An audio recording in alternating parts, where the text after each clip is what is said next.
Mesdames et messieurs, soyez les bienvenus sur votre chaîne Crystal News TV. Abonnez-vous massivement, likez, partagez. À vous les claviers. N'oubliez pas d'activer la cloche de notification afin de ne rien rater de toutes nos publications. Shalom, que ta bouche ne soit pas plus rapide que ton cerveau.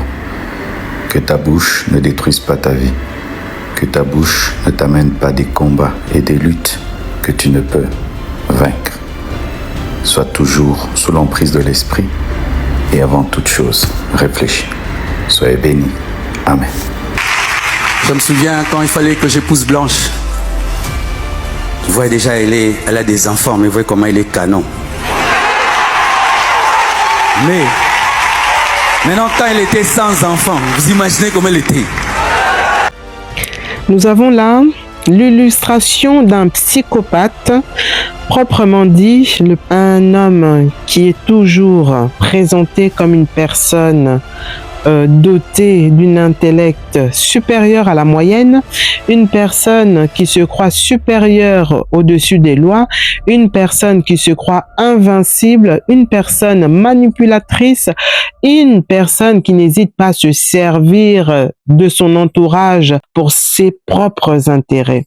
En effet, il est là, vous avez pu entendre donc le pasteur Marcelo en train de nous donner différents conseils, en train de faire l'éloge de sa femme défunte, et vous pouvez justement vous apercevoir que c'est un manipulateur, un menteur, puisqu'on a des vidéos où il est aussi en même temps en train de la critiquer, et vous savez très bien que, comme on dit, on ne peut pas critiquer les morts. La maman Blanche que le monde entier connaît, qui l'a fait connaître? Qui? C'est moi. Elle ne parlait jamais d'elle. Les gens, maman Blanche que vous avez connue, c'était moi son atalaku. Vrai ou faux? C'est moi qui disais elle est ceci. Même son carnet là, elle a écrit. Tu connaissais? C'est moi. La maman Blanche que le monde entier a pleuré là. Qui a parlé d'elle? Elle ne parlait pas, c'était moi. Elle est morte dans la gloire, respectée, parce que chaque fois que je prenais mon micro, je ne parlais jamais de ses défauts, je ne parlais que de ses qualités. Mais elle n'était pas parfaite, elle avait des défauts. On luttait dans le secret avec ses défauts, mais en public, je parlais que du bien d'elle. Voilà, mesdames et messieurs, fidèles téléspectateurs, vous venez d'écouter, d'entendre le pasteur Marcelo en train de nous narrer donc tous les efforts qu'il faisait en coulisses pour apparaître devant les fidèles en bon terme avec sa femme, en nous disant que sa femme n'était pas parfaite, qu'elle avait des défauts et que il luttait en coulisses pour justement que les choses se passent au mieux. Alors moi, je suis vraiment choquée parce que entendre des choses comme ça, c'est vrai que c'est révoltant parce que quand il y a des choses qui ne vont pas, faut pas faire semblant comme si vous étiez le meilleur couple du monde, comme si vous étiez sans problème, comme si vous, en fait, je sais pas quoi. C'était vraiment comme disait maman Blanche, j'ai trouvé le véritable amour et que les autres couples, en fait, ils étaient pas vraiment à la hauteur. Donc, c'est-à-dire que le pasteur Marcelo, en disant cela, il vient d'avouer publiquement que c'est un pasteur qui ment à ses fidèles, c'est un pasteur qui aime le paraître, c'est un pasteur qui est dans le faux. Parce que tu ne peux pas venir critiquer ta femme en sachant qu'elle est morte et avec tous les éloges que nous avons eus de sa part envers sa femme et venir dire des choses comme ça. Cela ne se fait pas et puis c'est un manque de respect par rapport même à l'image de sa femme, par rapport à sa femme, par rapport aussi à ses enfants parce que lui quand il dit ça, il ne voit pas le mal qu'il fait à ses enfants, lui il voit juste son image et il voit pas le mal qu'il fait autour de lui, même à sa belle famille. Parce qu'il dit oui, avec elle nous avons fait 18 ans de mariage.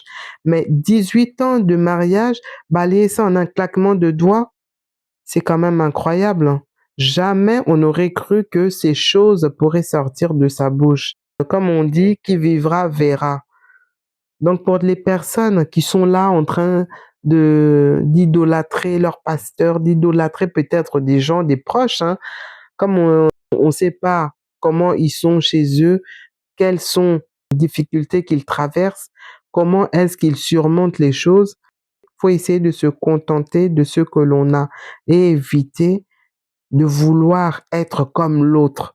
Parce que tu ne sais pas les vices cachés de l'autre, tu ne sais pas les secrets cachés de l'autre, tu ne sais pas où est-ce que l'autre a été pioché pour être comme il est.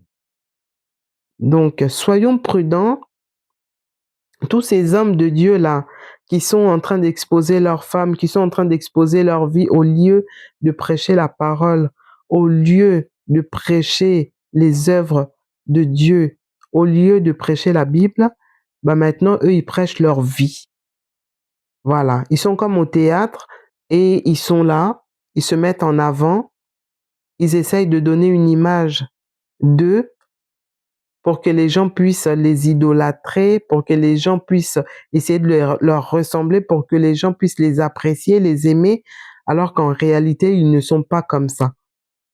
Ils ne sont pas comme ça. Et là, ce qui est dommage, c'est que moi, le regret que je peux manifester, c'est que notre sœur Blanche, elle savait très bien qu'au sein de son couple, ça n'allait pas et que son mari n'était pas parfait et que l'image que eux ils renvoyaient, c'était une image fausse par rapport à leur vie réelle.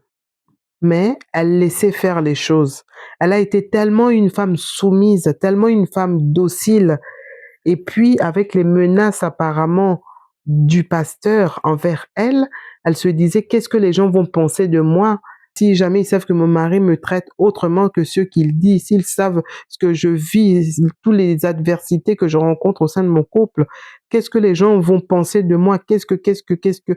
Et puis voilà, cette image de sacré que on veut donner aux femmes pasteurs, aux femmes des pasteurs ou aux pasteurs.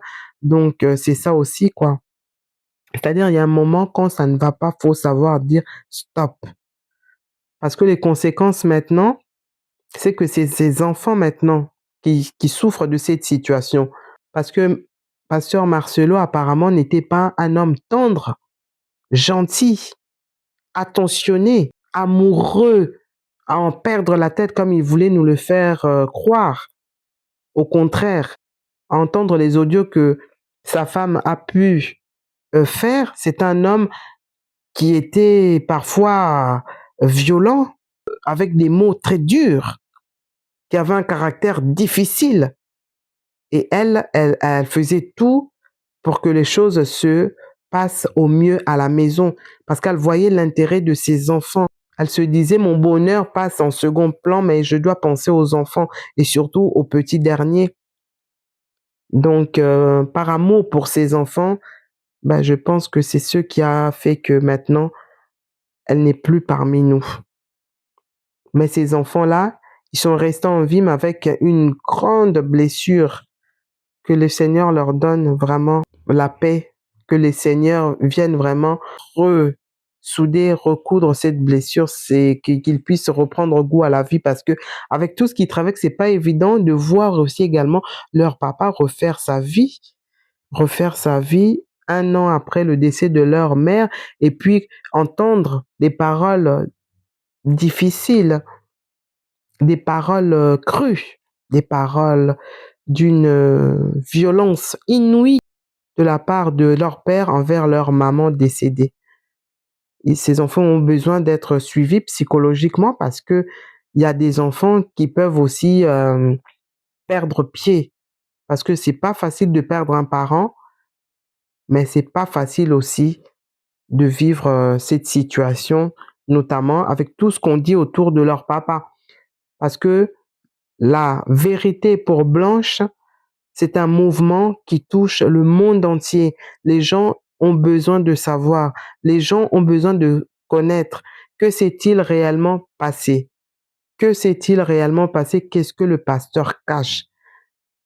Et c'est vrai que c'est une vérité qui est dure à entendre, mais la vérité reste la vérité.